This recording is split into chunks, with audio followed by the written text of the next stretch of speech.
Kabarnya semua? Alhamdulillah. Semuanya sehat? Sehat.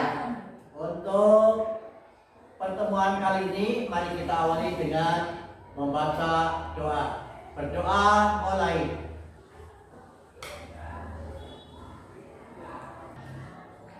Selesai? Ada yang nggak masuk hari ini? Ada. Oke, baik. Yang tidak masuk? Ada. Siapa?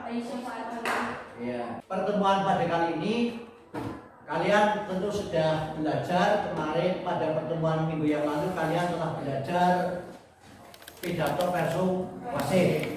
Untuk pertemuan kali ini, kalian itu akan belajar tentang cerita pendek. Ada yang sudah tahu cerita pendek? Sudah Pak, cerpen adalah prosa naratif cerita fiksi kurang dari 10.000 kata yang memusatkan cerita pada satu tokoh dalam satu situasi konflik. Oke, bagus ya. Berarti kalian sudah tahu apa yang dinamakan dengan cerpen. Dan kalian bisa melihat pada tayangan berikut ini.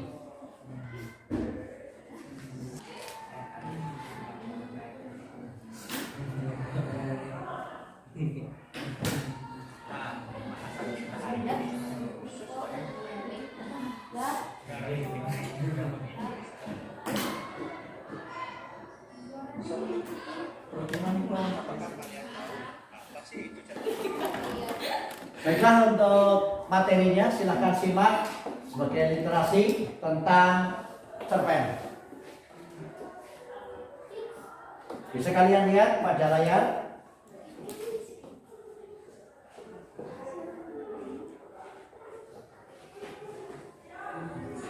Nah, pembahasan kita hari ini khusus pada cerpen. Narasi fiksi yang begitu disenangi. Sebelum kita lanjut lebih jauh, apakah kalian tahu apa sih itu cerpen?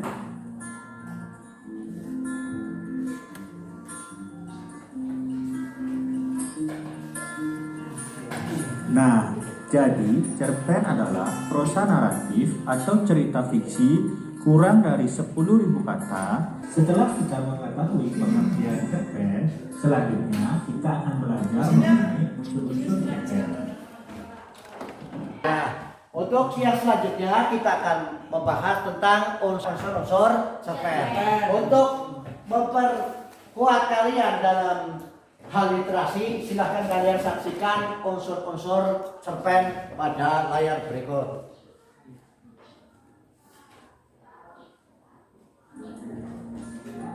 Unsur-unsur cerpen dibagi menjadi dua, yaitu unsur intrinsik dan unsur ekstrinsik. Yang pertama yang akan kita pelajari adalah unsur-unsur intrinsik dari cerpen. Unsur intrinsik ini adalah unsur intrinsik. Itulah yang akan kita bahas satu persatu. Contoh dalam pembahasan kali ini diambil dari cerpen Pohon Keramat karya Yus R. Ismail yang terdapat pada buku. Ya, tadi sudah disebutkan unsur dalam membangun cerita pendek itu ada dua, yaitu unsur ekstrinsik dan unsur intrinsik. Kita mulai dulu daripada unsur intrinsik. Apa sih unsur intrinsik? Yaitu unsur pembangun karya dari dalam.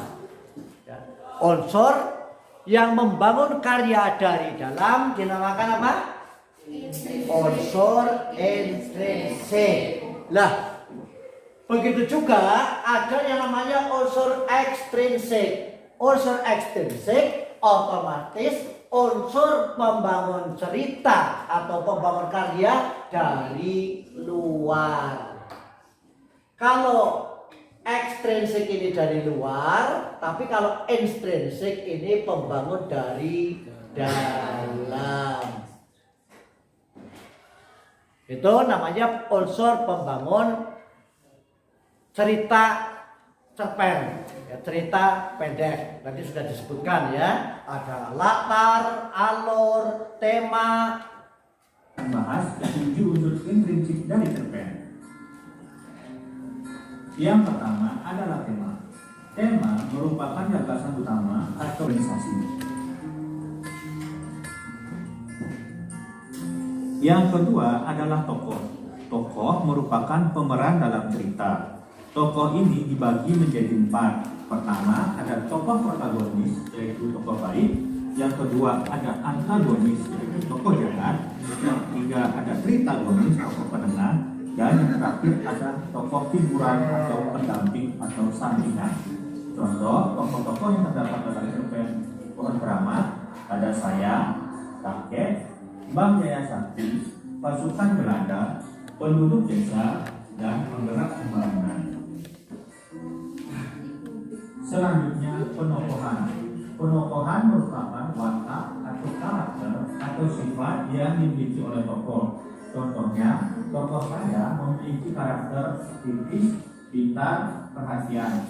Tokoh kakek memiliki watak bijaksana, tegas, suka menolong, yaitu latar tempat, latar waktu, dan latar suasana.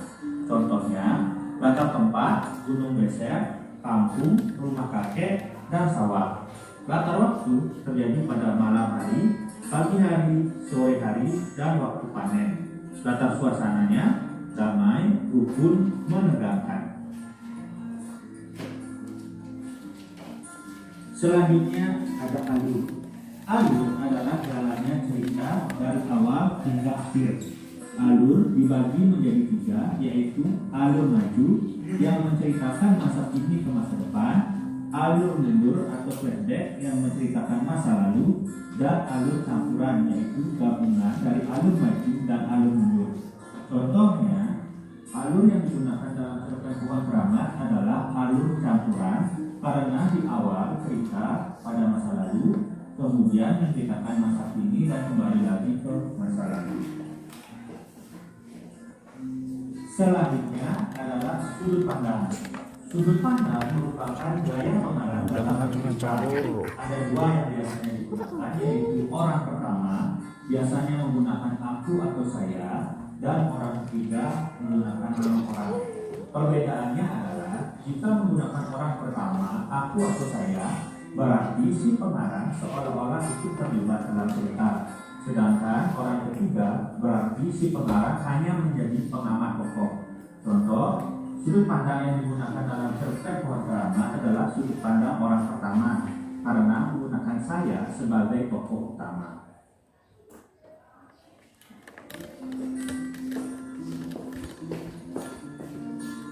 Selanjutnya adalah amanat, pesan yang disampaikan pengarang. Baik ya, setelah kalian melihat tayangan pada layar, kalian sudah menentukan unsur intrinsik cerpen. Tadi sudah dijelaskan, unsur intrinsik cerpen itu ada tema. Kalian sudah tahu ya tema? Apa tema? Iya. Yang kedua ada tokoh. Ya. Setelah tema ada tokoh. Tokoh ini adalah orang yang memerankan. Ya. Tokoh itu apa? Orang yang memerankan. Yang ketiga penokohan. Lah, penokohan itu wataknya orang yang memerankan itu, watak atau sifat atau karakternya, karakter daripada tokoh tersebut. Yang ketiga, yang keempat adalah latar. Dalam latar ini ada 3. Apa saja? Latar sosial. Ulangi. Latar tempat, latar waktu, dan latar suasana. Oke, ada 3. Latar tempat, latar waktu, dan latar suasana.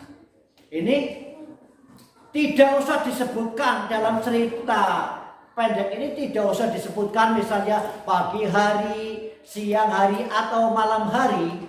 Kalian sudah bisa mengidentifikasi bila ada cerita misalnya di pagi buta seorang pemetik daun teh berangkat untuk memetik teh. Dia pulang di saat matahari ada di sebelah barat. Lah, situasi semacam itu berarti kalian sudah tahu waktunya kapan? Pagi hari. Di mana tempatnya? Di kebun teh. Suasananya bagaimana? Nah, suasananya bisa terjadi suasananya indah, suasananya panas dan sebagainya. Nah, ini yang dinamakan latar. Jadi ada latar tempat, ada waktu, ada suasana. Yang kelima, ya, yang kelima adalah alur. Apa itu alur? Alur itu jalan cerita. Ya. Alur itu bisa saja ada alur maju, ada alur mundur, atau juga maju mundur. Ya. Alur maju yang seperti apa? Ya, kalau diceritakan alur maju itu kalau bercerita dari A sampai dengan Z, ini namanya maju. Atau juga kalau mundur ya dari Z ke A. Atau maju mundur berarti bisa maju bisa mundur. Ya, ini namanya alur jalan ceritanya. Misalnya kalian cerita jam 6 pagi aku pergi ke sekolah. Jam 7.30 mengikuti pelajaran bahasa Indonesia. Setelah itu kami bermain sepak bola. Berarti acaranya alurnya maju. Tetapi kalau kamu menceritakan misalnya alur mundur, ya, kamu cerita sekarang, ya, jam 1 siang saya mengikuti pelajaran bahasa Indonesia. Padahal tadi pagi saya habis melakukan olahraga. Kalau dibuat cerita itu alurnya mundur. Jadi dari sekarang ke tadi pagi. Tapi kalau kamu maju berarti dari sekarang ke nanti. Itu namanya alur pandang seorang. Gimana? Coba cara pandang. Cara pandang seorang pengarang dalam bercerita itu namanya sudut pandang. Dan yang terakhir, yang ketujuh, ya adalah amanat. Jadi dalam cerpen ini pasti ada amanatnya. Apa amanat? Ayo silakan. Amanat itu apa? Pesan yang disampaikan. Ya, jadi ada nilai pendidikan yang harus disampaikan dalam cerpen tersebut. Jadi ada manfaat daripada cerpen tersebut. Ya, itu yang namanya cerita pendek. Ya, tadi sudah disebutkan ada bermacam-macam, ya, ada unsur intrinsik untuk cerpen. Barangkali ada yang mau bertanya silakan. Sudah tahu semua? Baik, karena kalian sudah bisa memahami unsur intrinsik cerpen, juga unsur ekstrinsik, maka untuk pembelajaran kali ini kami tutup dengan membaca hamdalah. Alhamdulillah.